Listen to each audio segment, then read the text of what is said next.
Pwedeng malaman, di ba, paano ka ba napasok sa 92.3 FM Radio Manila? Kasi napapanood ko na yan dati sa mga motovlogs niya. Ay! Paano ka Yes. naging DJ? Ayan, ikwento. Dahil tayo ay isang lady rider, tayo ay naimbitahan sa kabilang station sa AM. Ah, talaga? Sa DZMM. Talaga? Oo. As Invite, guest, as okay. lady rider. Oo. Tapos yun, interview. Then one of our boss here, Yes. parang doon niya ako nakita.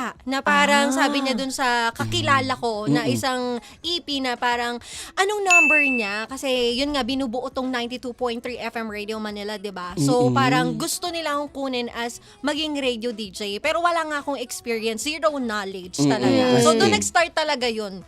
Doon ako na-discover sa interview na yun. Eh, how was it naman na sa almost 1 year na araw-araw, gabi-gabi kang umiere at ikaw na ang bagong kinahuhumalingan, ang pantasya ng mga Druvam, di ba? Yes! Bilang baby ng bayan. Nakakakaba, syempre. Kasi nga, wala nga akong alam eh. At saka parang ang hirap kasi i-please sa mga listeners, lalo kung boses lang naman yung napapakinggan nila sa'yo. At di ka Oo. nila nakikita.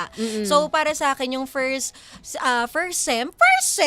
Wow! Akala mo school year. Oo. Di ba, medyo kinakapa ko pa, inaaral ko. And isa sa nakatulong talaga sa akin